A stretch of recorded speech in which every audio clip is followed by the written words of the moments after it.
Hey Spectrum, it's Natalie. And Arik.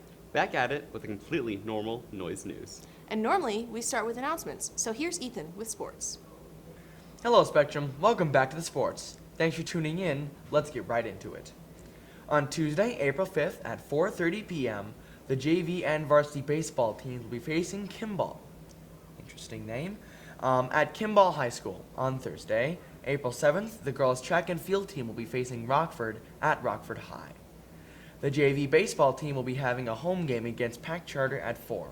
Also at 4, the boys track and field team will be having a meet at Rockford. Finally, on Saturday, the girls' JV and varsity softball teams will be having games versus Pack Charter School and Legacy at the Spectrum Athletic Complex. You know, I've always wondered why it's called softball.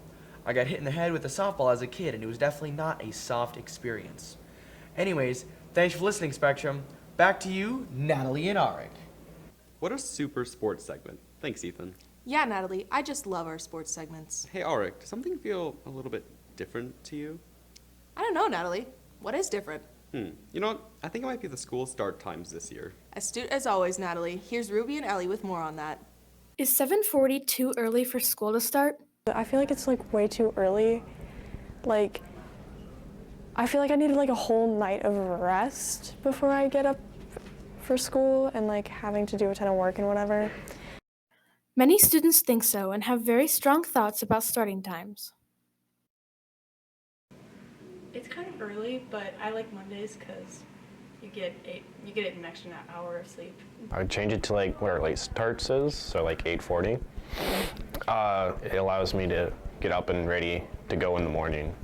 It would be more productive. If I could change the times and choose what times, I'd say noon to 7 at night. A full night's sleep is very important for everyone, especially high school students. According to the sclhealth.org, a full night's sleep can benefit a number of things, including the immune system, improved mood, productivity, and memory. I usually take a nap after school, and I sleep from 3 to 10, and then I just stay up until school starts and do all my homework. Depending on the night, I'm normally asleep between 11:30 and 1, and then I'm up at 7:30. 12, 1, and then I wake up at 5:45. Sleep schedules can dictate how a person's day can go, whether it be a long day full of a large workload or an easy day with a light workload. I don't think it affects anything really, but I think waking up in the morning, I'm tired, and then it just affects the first couple hours. Other than that, it's good. That makes me prioritize my time differently now, because now I'm staying up later, 1 or 2 a.m. compared to when I actually had to be here at 7. The CDC recommends everyone to be consistent when they go to sleep. Make sure there are no distractions and the room be quiet and peaceful when sleeping. Make sure to get a good night's sleep. This has been Ellie and Ruby, Noise News. Wow, what a great story, right, Natalie? Yes, Arik, it was awesome. I really feel like I got some insight into the school start times. Well, for us at Noise News, it's time for our OSHA-mandated 2-minute commercial. Noise News will be right back after this break.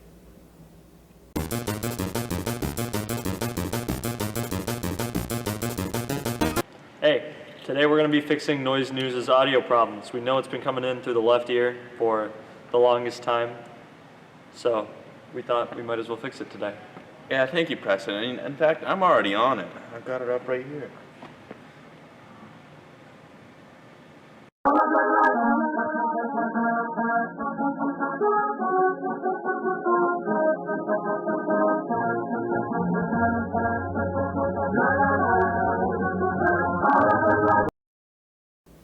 Welcome back to The Noise. It's Natalie here. And Arik. Hey, Natalie, there's a lot that goes into being an anchor, and I should know from all this experience that I have. Yes, Arik, it's really a science. You know what? Same with teaching, especially when you teach science.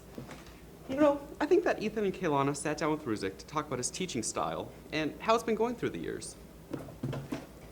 Take it away, team. If you are a student in the high school building, surely you've seen Mr. Ruzek spreading his positive energy to all who pass by his classroom.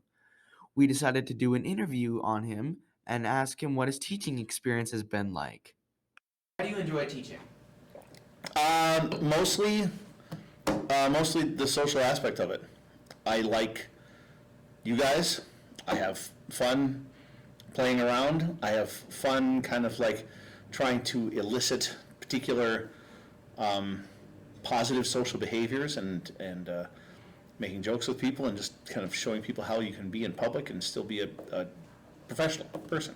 I think the importance of handling the subject matter really well in a way that isn't just utter drudgery is really important, because this stuff is hard, generally speaking. And it's hard, especially for people who are at a particular developmental level, and you need to make it not just digestible, but you need to make it at least a little bit fun. Otherwise, you turn people off from it. And I just think that's a terrible thing. Mr. Ruzek, like any good teacher, also takes joy from spending time with his students. It really, I get jazzed. I walk in the door, I see everybody smiling, or I see people not smiling, and I know that I can probably yank it out of them. So that's enjoyable to me. Yeah, just finding that balance and being able to read the room effectively, like any performer should. That's been work. So you're kind of saying like teaching for you is almost like a performance. Without question, that surprised them. You just have to. You'll never reacquire them. They'll just sit there mouth breathing. If you don't do something to reacquire them, you'll never do that. And that's performance. Now some teachers don't like that. Some teachers are like, it's not my job to entertain. It's like, well, it's not your job to entertain, but it's your job to acquire their attention. And that'd be a good way of doing that. Exactly. And I think figuring out how to do that is one of the 2 or 3 most important aspects of teaching. Where does all your energy come from?